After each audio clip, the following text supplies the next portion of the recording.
여덟째는 뭐냐? 생사해탈을 얻어요. 생사해탈. 오매일려 경계. 화두가 참 잘 돼서 아주 깊은 그런 잠에서도 조금도 변함이 없는 그런 상태가 되면 생사까지도 투탈한다. 마음대로 할 수 있는 그런 대단한 힘을 가질 수가 있습니다. 저 백양사 송노선님께서 좌탈인망했다, 앉아서 돌아가셨다 해서 화제가 된 적이 있습니다. 그렇게 생사를 초탈한다는 것은 그 생사 굴레에서 벗어나서 생사를 자유자재하는, 생사를 좀 마음대로 하는 대해탈인, 대자연이 되는 걸 말이에요. 생사를 마음대로 한다. 이거는 우리 불가에서, 상가에서만 쓸 수 있는 아주 대단한 그런 언어입니다. 그래서 이 선가에서는 나고 죽는 것을요, 옷을 갈아입는데 비유해요. 우리가 옷을 입다가 보면 옷이 낡습니다. 떨어집니다. 그러면 새 옷을 갈아입죠. 그렇듯이 이 몸뚱아리도 갈아입고 버릴 수 있는 것이 이 몸뚱아리래요.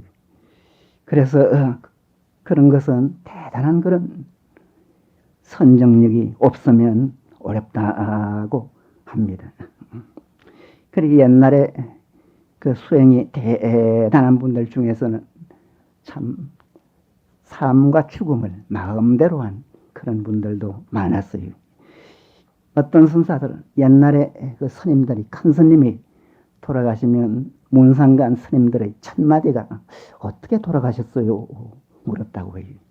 즉 스님들이 가실 때 앉아서 가셨느냐, 서서 가셨느냐, 아니면 세속의 보통 사람처럼 막 어렵고 괴롭게 갔느냐, 그걸 가지고 그분이 잘 사셨다, 대도인이었다, 그렇게도 평가한 적이 있었다고 합니다.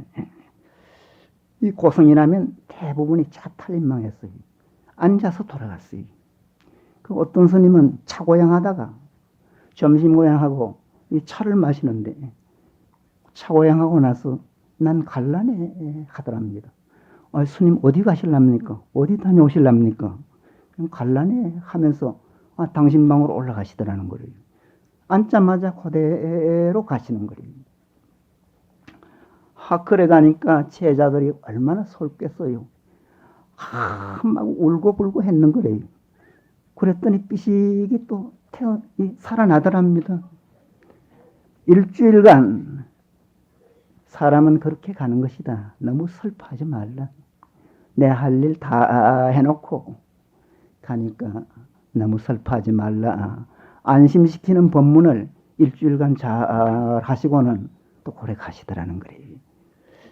그런 분이 있는가 하면 어떤 분은 관계지한 스님이라는 스님인데 자기는 좀 특별하게 가고 싶은 거를, 그 특별하면 어떻게 가느냐, 서서 가면 특별할 것 같은 거래요. 그래서 앉아서 이런저런 이야기를 하다가 난 좀 특별하게 가야지 하면서 일어나시더니 한 발자국, 두 발자국, 세 발자국, 일곱 발자국을 걷더니 그대로 서 계시더라는 거래요. 스님 앉으십시오 하니까 벌써 이미 꼿꼿해졌는 거래요. 즉 그렇게 마음대로 가신 그런 분도 있어요. 그런가 하면 어떤 분은 자기야말로 조금 특별하게 간다고 했어요. 저 미루나무 꼭대기에 올라갔어요. 꽉 쥐고 가셨는 거래요. 그래 그 제자들이 시신을 내려놓으라고 애를 먹었다는 그런 그 일화가 있어요.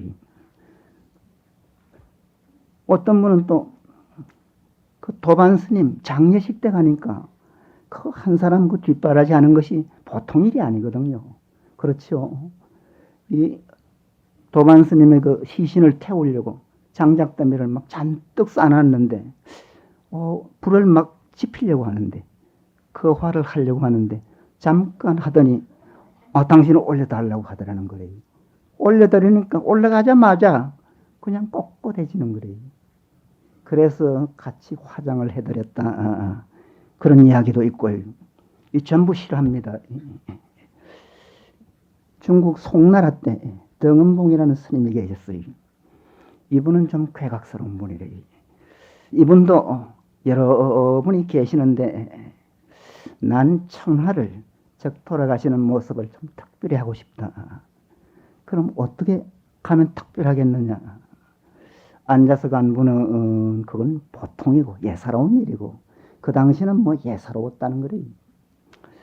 중국 그 당나라, 송나라 때는 아주 기라성 같은 그런 선사들이 아주 많았어요. 그래서 뭐 별별 스님들이 다 있어요. 서서 간 분도 있고, 미루나무 위에 올라가서 가신 분도 있는 게 어떻게 하면 특별하겠느냐.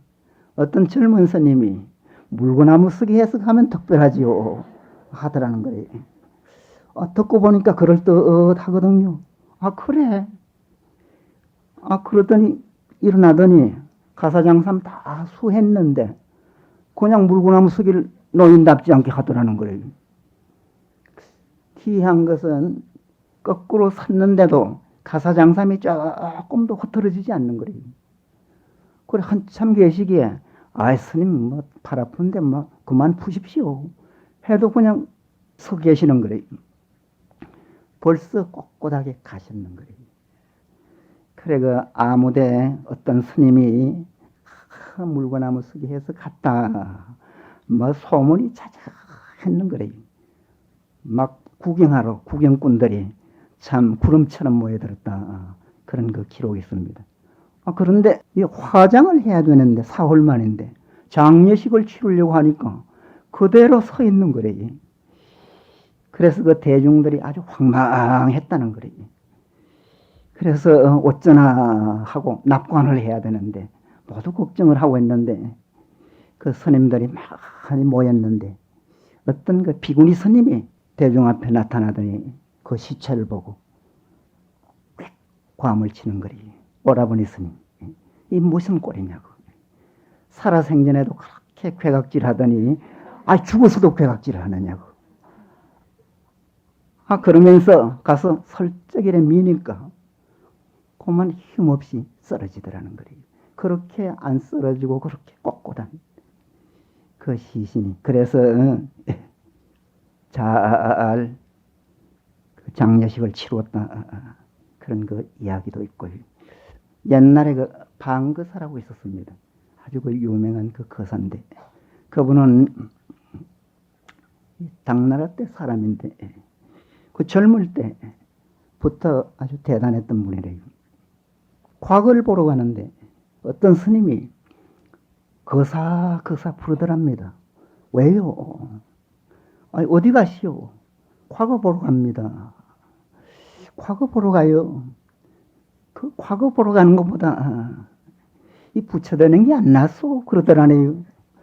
가만히 생각하니까 부처되는 것이 훨씬 나을 것 같거든요. 그 길로 당대 그 선지식인 마조 스님이라고, 아주 천하 마조 스님이라고 하는데 그 스님 문화로 가가지고 3년 만에 그 깨치는 거예요. 대도인이 됐어요. 그분은 자기뿐만 아니라 아들, 딸, 부인까지도 도인이 됐어요. 그래서 사자골에 사자 아닌 분이 없다 할 정도로 온 일가가 도인이 된 그런 분이 있었어요. 근데 그분이 재물이 아주 많았다는 거예요. 그 재물은 험한 것이다. 별것 아닌 것이다 하면서 이 주변 사람 다 나누어주고 몹쓸 것은 중국에 가면 동정호라고 그 절강성에 미인만이 태어나기로 유명한 곳이라고 해요. 그 동정호에 다 쳐놓고는 아주 유유자적하게 그래 사시다가 이제 갈 때가 됐는 거래요. 그래서 그 딸을 부릅니다. 딸도 그 영조라고 아주 똑똑한 그야말로 대단한 그런 도인이래요. 그 딸한테 지금 해가 어디까지 왔느냐. 5시가 되거든. 즉 한낮이 되거든. 나한테 좀 알려달라 하는 거래요. 그러니까 그 영조라는 딸이 지금 해가 중천에 있습니다. 아버지 일식을 하니, 일식 아시죠? 일식을 하니 빨리 나와보세요. 하더라는 거래요. 그래, 그 의사가 문 밖에 나와가지고 일식하는 걸 한참 보고 있는 사이에 그 딸은 얼른 들어가서 아버지 마음을 그 사이 헤아렸는 거래요. 아버지 자리에 앉아가지고 합장하고 그대로 가버렸는 거래요. 그럴 수 있겠어요? 그런 분도 있었어요.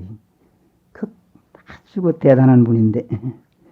그러니까 그 아버지가 하는 이야기가 또 걸작이지. 보통 사람 같으면 딸이 그래 죽었으니까 뭐 부둥켜 안고라도 울고불고 할 것 아니겠어요? 근데 싱긋이 웃으면서 그 내 딸이 꽤 제바르군 하더라는 거리.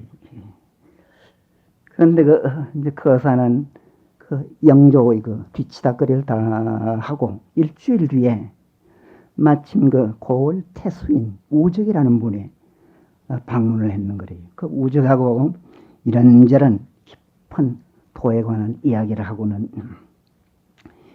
빈꽃의 그림자는 어지러이 떨어지고 태양 불꽃의 파도는 거세게 물결치는구나. 그런 말을 하면서 춤을 덩실덩실 추더니 그대로 앉더니 그 태수의 그 무릎을 베고는 그냥 그대로 가시더라는 거예요. 그 이야기를 아버지가 갔다는 이야기를 이제 아들한테 했는 거예요. 그 아들은 그때 이 밭에서 김을 메고 있었다는 거예요. 김 메고 있는 그 아들한테 가니까 그 아들은 그래요 하면서 그냥 가만히 서 있더라는 거예요. 그래서 그 사자가 그 알려준 분이 난 가겠습니다 해도 뒤도 안 돌아봐요. 그 가서 만져보니까 벌써 그 아들도 이미 갔어요. 이런 이야기는 여러분이 조금 이해하시기가 좀 어렵죠. 그러나 그럴 수도 있는 것이 바로 수행이래요. 그렇게 생사까지도 여러분 여기에 연세가 높은 분이 계시는데 아마 좀 내가 잘 가야지, 괴롭지는 않아야 되지, 부끄럽지는 않게 가야지 그런 생각을 하시는 분이 있을 텐데 그런 분일수록 수행을 잘해서 잘하면 몽중의 일이 내지는 오매 이르만 되면 아주 자신이 있어져요. 나도 잘 가겠구나. 옛날 조사수 스님들처럼 그렇게 입탈할 수 있겠구나. 그런 거 자신감이 생깁니다. 어쨌든 그렇게 생사까지도 마음대로 할 수 있는 것이 바로 불교적의 수행이다 할 수가 있습니다. 그래서 여러분께서는 부지런히 좀 애를 쓰셔서 생사까지도 초탈할 수 있는 그런 그 큰 사람이 되시기 바랍니다. 그 일상은 부처로 가는 과정에서 체험하고 효능을 느낄 수 있는 것들이래요.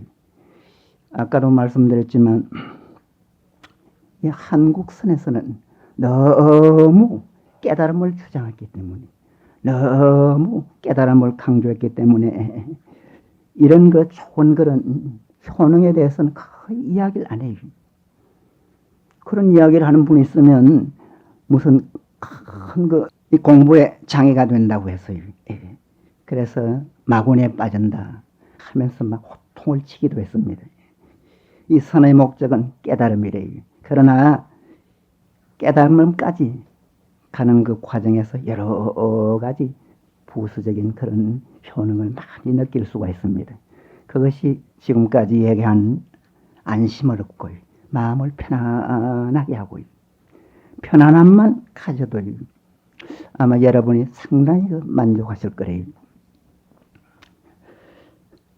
지혜가 밝아지고요. 의지가 강해지고요. 인간성이 변해서 큰 사람이 되고요. 서서히 크는 것을 본인이 느낄 수가 있습니다. 이 일을 하면 능률이 오르고요. 웬만한 그런 병은 고쳐져서 저절로 고쳐져서 건강해지고요. 그 신통한 힘도 생기고 나아가서는 생사까지도 초탈할 수가 있는 것이 바로 참선이고 바로 수행입니다. 인생은 어떻게 사느냐 아주 아주 중요합니다. 여러분들은 잘 선택했어요. 아주 잘 오셨어요. 보문사 신도 아주 잘 됐습니다. 이 이상의 길이 없다는 생각을 하면 틀림없어요. 이 천수경 처음에 무상, 심신, 미묘법, 무상, 위 없는 심신, 아주 깊고 깊은 법이 바로 불법입니다. 이 불법에는 아까도 말씀드렸지만 여러분의 모든 것을 바쳤어요. 그야말로 인생과 청춘을 송두리째 바쳐도 조금도 아까울 것이 없는 것이 바로 불교다 할 수가 있습니다. 그래서 여러분들의 인생을 이 불교에 바치듯이 좀 애쓰고 아주 노력해서 남보다 좀 잘 살고 행복을 진심으로 느끼고 그래서 훗날 나도 잘 살았다. 어디 가도 떳떳하고 당당할 수 있는 자신이 되게 하시기 바랍니다. 인도 출신의 유명한 수행자인 라저니시라고 있었습니다. 그분 말씀에 미래 종교는 선불교가 될 것이다. 그런 말씀을 했어요. 당시에 그 아주 화제가 된 말입니다. 요즘은 그 참단을 걷는 그런 그 선학자들, 미래학자들도 상당수가 인류의 장래를 선불교에 기대하고 있다고 합니다. 선에 대해서 관심을 갖는다니 참 본인을 위해서나 이 사회나 인류를 위해서도 아주 바람직하고 고무적인 그런 일이라고 할 수가 있습니다. 이 한국 불교가 세계에 내놓을 수 있는 것은 사실은 선불교래요. 이 화두선은 세계 수준급입니다. 이 한국만은 세계 화두선이 없어요.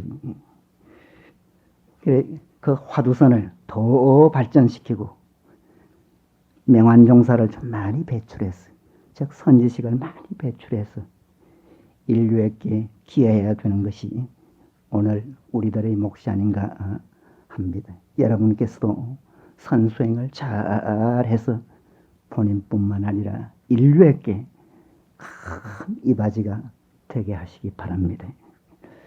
밝고 신령하도다 이 한 점의 공정영지 신통묘용을 자제하니 생사를 초월했도다. 공진을 벗어나서 본지 풍광이 드러나니 삼라만상 두두물물이 부처 아는 것이 없네. 즉 참으로 공부를 해보시면 바로 느낄 수 있는 그런 말씀입니다. 여러분 성불하십시오.